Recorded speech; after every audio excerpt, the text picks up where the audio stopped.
Buenos días, mi nombre es Sandra Jimena Olaya Garay, soy ginecóloga, especialista en medicina crítica y cuidado intensivo y estoy muy feliz de poder compartir con ustedes esta conferencia sobre crisis hipertensivas en el embarazo, manejo actual.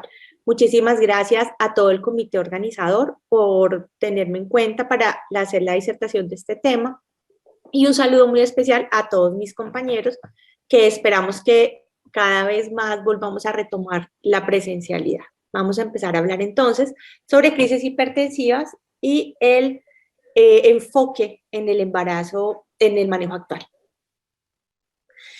Para empezar a hablar de este tema es muy importante también tener en cuenta cómo se hace el diagnóstico de hipertensión severa.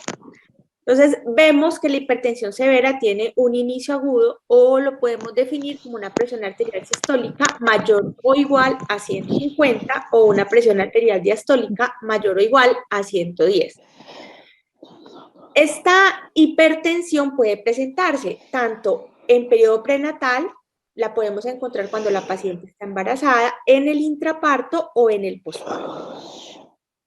La emergencia hipertensiva la definimos como esa hipertensión severa de inicio agudo que se mide con una precisión y que se utilizan técnicas estándar. También que es persistente durante 15 minutos o más. Entonces, dentro de la emergencia hipertensiva, entendemos que es un estado crítico, que es importante confirmar y documentar la lectura de la tensión arterial antes de empezar la terapia antihipertensiva y se prefieren los medicamentos parenterales de acción corta y específicamente los medicamentos que puedan ser titulables.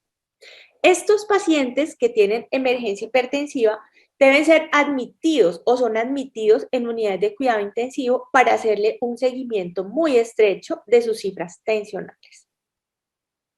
¿Cuáles son los agentes antihipertensivos que tenemos en el escenario del manejo de la hipertensión severa? Entonces tenemos una diversidad importante, tenemos la betalol, nitroglicerina, nitroprusiato de sodio, hidralazina, nifedipino de corta acción, también es útil en el manejo de estas pacientes hipertensas. Tenemos que entender que la presión arterial es igual al gasto cardíaco por la resistencia vascular sistémica, entendiendo así que las alteraciones tanto en el gasto cardíaco o en la resistencia vascular sistémica nos van a generar un aumento o una disminución de las cifras tensionales en nuestra paciente. Hay algunos medicamentos que están totalmente contraindicados en el embarazo, como el atenolol, como los antagonistas de la aldosterona. Hay otros medicamentos que se pueden utilizar durante el embarazo y dentro de estos pues está el amlodipino, la furosemida, la hidroclorotiazida, la clonidina podría utilizarse en algunos pacientes. Entonces, en una emergencia hipertensiva debemos hacer una disminución cuidadosa, pero una disminución inmediata de la tensión arterial. O sea, hay que regular esas cifras tensionales elevadas que tiene nuestra paciente. ¿Cómo lo hacemos? Entonces, iniciamos con una reducción de la presión arterial media en un máximo de 10 a 15% en la primera hora, 25% en las primeras 2 horas. No hay que hacer una disminución tan rápida porque podemos causar reducción en la perfusión placentaria, sobre todo cuando las llevamos a las pacientes con cifras tensionales menores a 110-80. También esto es muy importante y hay que tenerlo en cuenta en pacientes que son hipertensas crónicas. Esas pacientes no es necesario bajarlas a esas tensiones tan bajas porque ya la paciente cursaría, entonces es con una hipotensión o con un efecto de hipoperfusión placentaria. Entonces, para poder hacer una adecuada valoración y para poder ver cómo realmente nosotros estamos manejando esas cifras tensionales, tenemos diferentes alternativas para poder evaluar cómo lo vamos a hacer. Una de las herramientas más importantes para poder hacerlo es el uso de la línea arterial. Esta es una de las gráficas, pues una de las imágenes que podemos ver cómo se grafica en el monitor las cifras tensionales por línea arterial. Vemos acá el inicio de la sístole, la diástole y cómo se dibuja dependiendo de las presiones. Se hace aquí la muesca y baja nuevamente, entendiendo esa diferencia entre el inicio de la presión sistólica y la presión diastólica como la presión de pulso. Para poner la línea arterial siempre es importante primero evaluar, se puede colocar la línea arterial radial, que es una de las más frecuentes, pero también se puede colocar a nivel cubital, a nivel femoral. Vemos acá, hacemos una evaluación de cómo está la perfusión de la mano y evaluamos cómo se perfunde la mano cuando hacemos oclusión a nivel de las dos arterias importantes, de la unal y la radial, para poder evaluar cómo está la perfusión. Con eso, si nosotros ocluimos la arteria radial, pues hay una circulación colateral y no le va a generar daño a la paciente a nivel de las manos. Se encuentra la línea arterial y se pasa el catéter. Con este catéter vamos a evaluar de una manera más objetiva las cifras tensionales, sobre todo en aquellas pacientes que son obesas o que tienen algunas dificultades para la toma de la tensión arterial. Sobre todo esas pacientes obesas es muy importante el calibre y el tamaño del brazalete porque nos pueden dar cifras tensionales alteradas. Una de las principales complicaciones que puede tener el uso de líneas arteriales es la necrosis de los dedos por la obstrucción de la arteria precisamente radial. Por eso siempre hacer el test de Allen, como lo vimos previamente, y siempre estar pendiente de cómo está la perfusión distal de los dedos cuando tenemos pacientes con línea arterial. Porque mire que acá en el monitor vemos la imagen de la línea arterial, se puede graficar, y esta es una paciente a la cual nosotros le tomamos las cifras tensionales con el tensiómetro, con el dynamo, y le tomamos las cifras tensionales con la línea arterial. Y es un fenómeno que nosotros vemos muy frecuente. Una paciente que cuando le tomas la tensión con el tensiómetro normal tiene una tensión arterial que puede estar entre 150 a 100, esa paciente no necesitaría manejo intravenoso ni tampoco pues ningún otro tipo de intervención. Pero si nosotros vemos esta otra tensión que nos da con la línea arterial, que es 176, 106, pues es una paciente que nos cambia totalmente el panorama. Es una paciente que hay que hacerle manejo más intenso, más intensivo, donde tenemos que ponerle medicamentos que le puedan modular esta tensión, como les decía previamente, de una manera rápida, pero con precaución. ¿Cuáles son las acciones de seguridad que debemos tener en cuenta cuando nosotros nos enfrentamos a estas pacientes?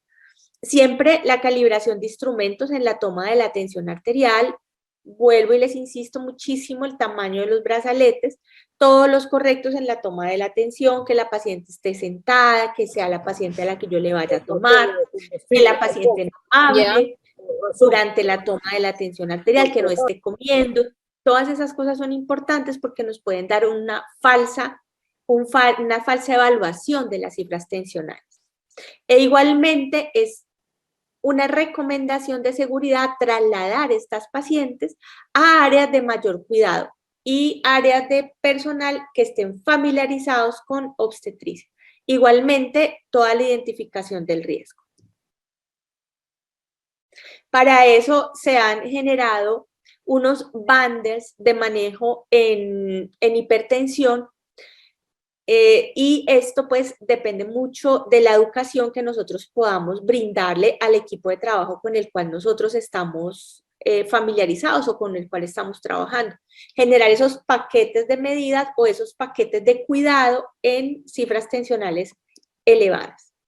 Muy importante tener en nuestras instituciones un consentimiento informado y una lista de chequeo para el manejo de la crisis hipertensiva, inserción y vigilancia de la línea arterial e igualmente una lista de chequeo para la aplicación de medicamentos vasoactivos.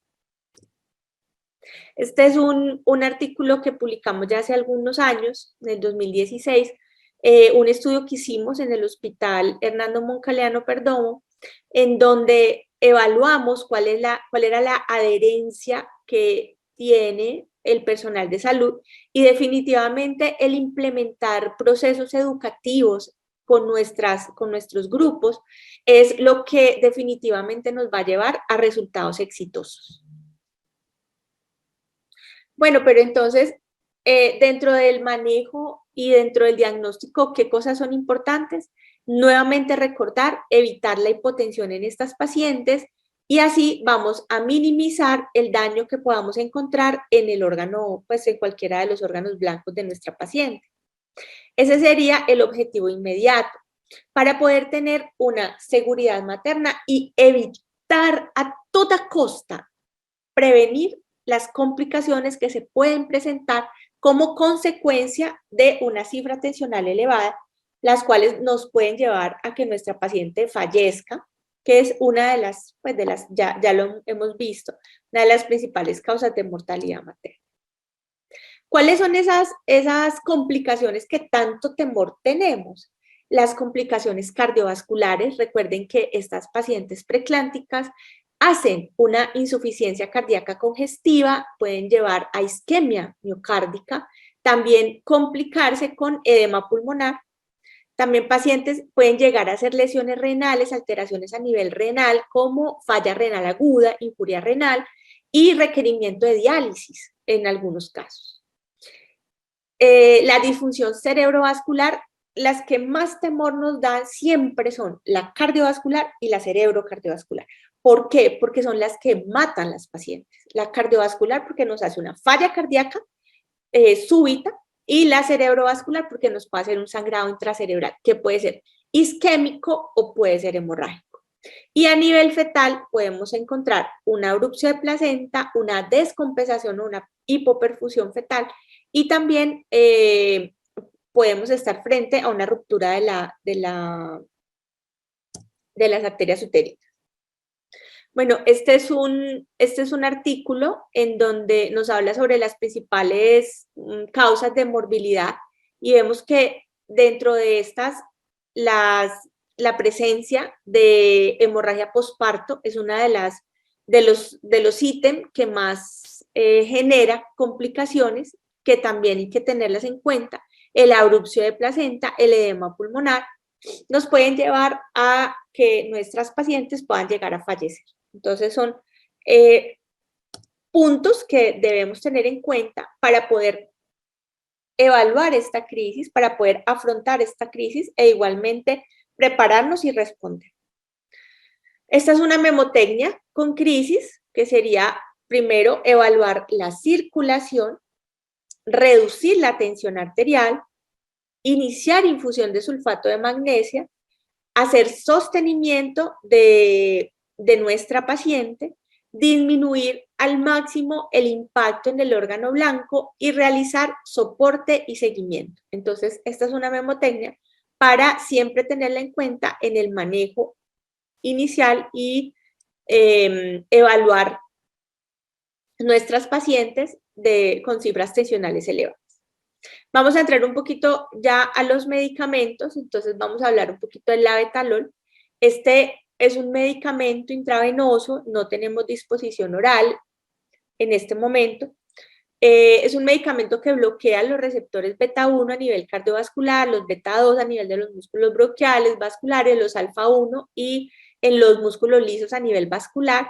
Realmente no se ha observado cambios significativos en el flujo sanguíneo umbilical, pero siempre hay que tener en cuenta que está contraindicado en pacientes con asma, con insuficiencia cardíaca y bradicardia materna. Siempre creo que dentro de la lista de chequeo que tú debes tener en el manejo de la crisis hipertensiva debe estar evaluar siempre la frecuencia cardíaca antes de colocar el labetalol, Pacientes que tengan frecuencia cardíaca muy límite de 50, 45, si tú le colocas un bolo de labetalol, la paciente puede entrar se puede beta bloquear. Hay diferentes inquietudes sobre si el labetalol llega a producir efectos severos a nivel neonatal, pero estos resultados no son concluyentes. El inicio es de 2 a 5 minutos, el efecto máximo va entre 5 y 15 minutos y su duración, la duración del efecto puede durar entre 2 a 4 horas. Lo tenemos con ampollas de 100 miligramos por 20 cc, 20 miligramos, 4cc endovenosos cada 20 minutos y si no hay respuesta, aumentar a 40. Dosis acumulada de 300 miligramos al día, eso es lo máximo que nosotros colocamos de la beta. Continuamos entonces con hidralazina, este ya es un vasodilatador directo del músculo liso. El inicio de acción va entre los 5 a los 20 minutos, máximo unos 60 minutos. Este se asocia más a efectos o a lesiones a nivel fetal, como a nivel materno, que es la taquicardia refleja, y puede llegar a aumentar el riesgo de hipotensión materna y por eso aumentar el riesgo de hipoperfusión placentaria y un mayor número de eventos adversos a nivel fetal. Si usted dispone, si tenemos la posibilidad de utilizar hidralazina, la podemos utilizar como medicamento de primera línea en bolo de 5 miligramos cada 20 minutos, con una dosis de 20 miligramos que hayamos aplicado a nivel intravenoso, no hay respuesta, bueno, debemos pensar en otro antihipertensivo. Pero es un medicamento que lo podemos usar en la primera línea. El nifedipino, que es otro de las alternativas en el abordaje de manejo de nuestras pacientes. Este tiene un metabolismo acelerado del hígado durante el embarazo a través de la citocromo P3A4 y la administración es asociado a la dosis respuesta. Dentro de la evidencia que tenemos puede considerarse también como una terapia de primera línea en aquellas pacientes que no tienen acceso intravenoso.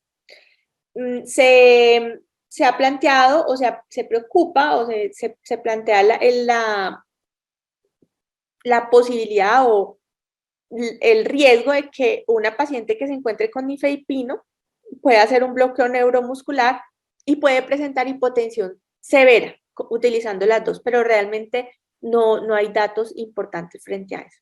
Y empezamos con una dosis inicial de 10 miligramos. Seguimos con el nitroprusiato de sodio.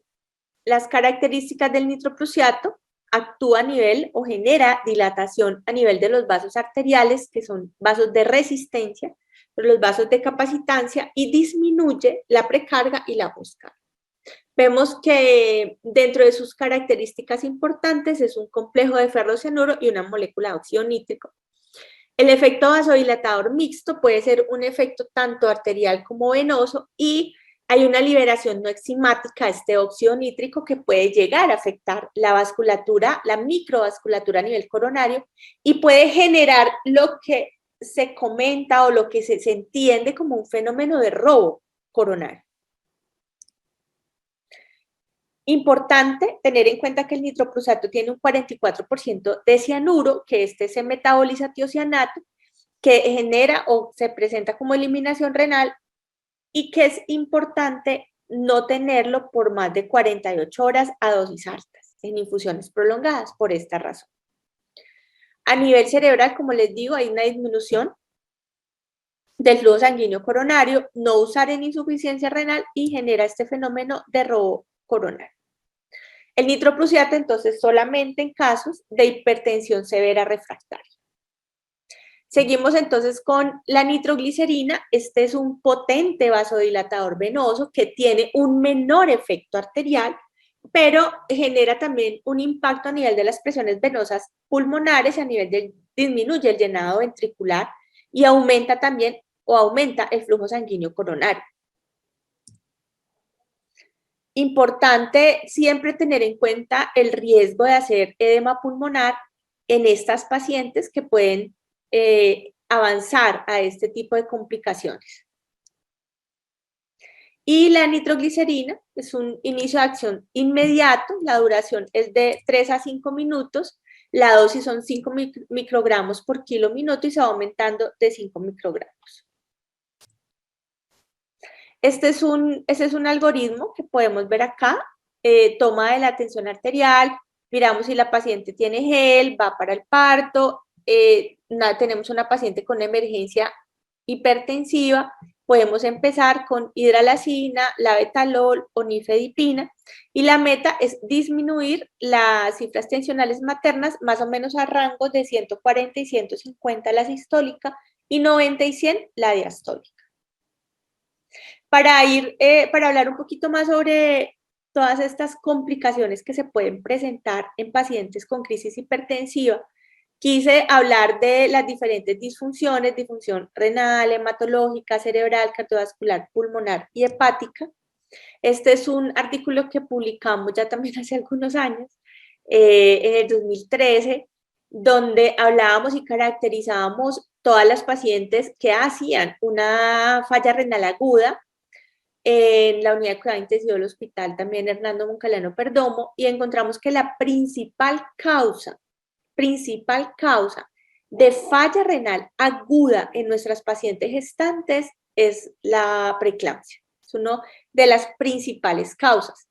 Entonces, esta es nuestra paciente que presenta a raíz de una preeclampsia severa con una disfunción pulmonar que requiere un soporte de diálisis.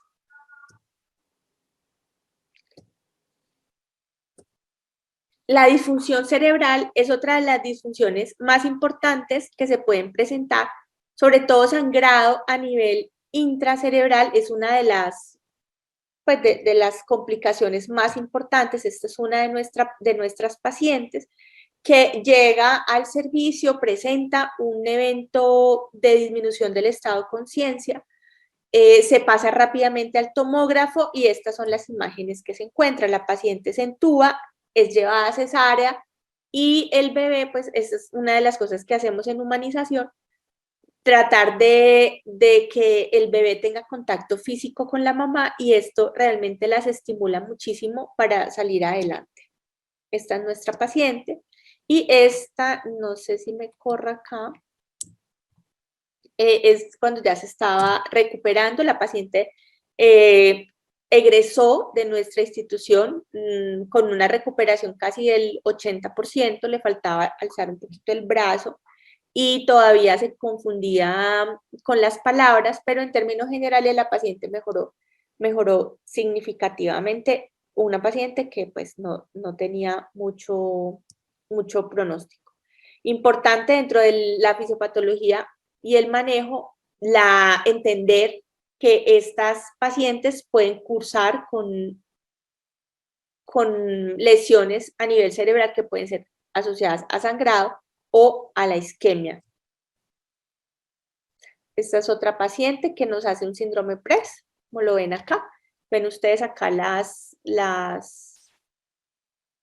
estas áreas que son un poquito más brillantes. Y ese es un artículo también que escribimos en el 2017, publicamos en el 2017, en donde hablábamos de la importancia de vigilar las cifras tensionales en pacientes adolescentes con preeclampsia y eclampsia.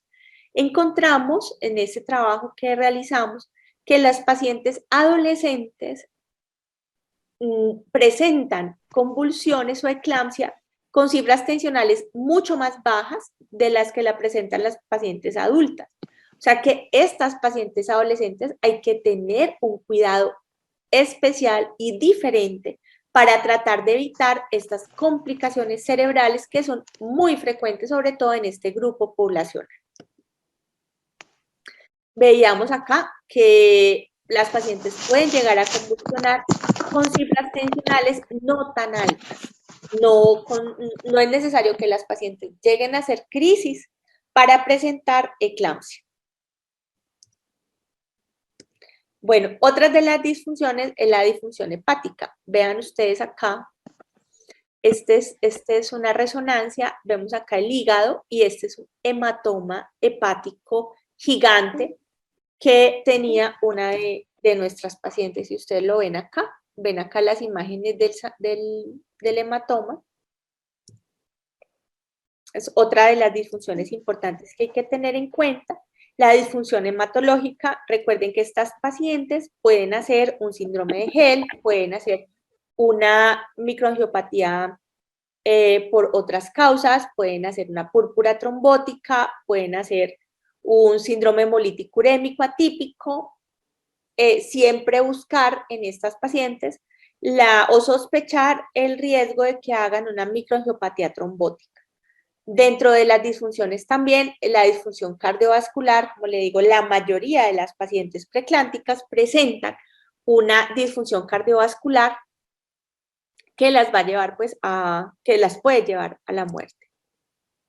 Bueno, puntos para llevar a casa: la importancia del reconocimiento temprano, la importancia de la vigilancia en las unidades de cuidado intensivo obstétrico o en unidades donde tengan realmente un área de cuidado especial y donde todo el personal esté familiarizado con estas pacientes.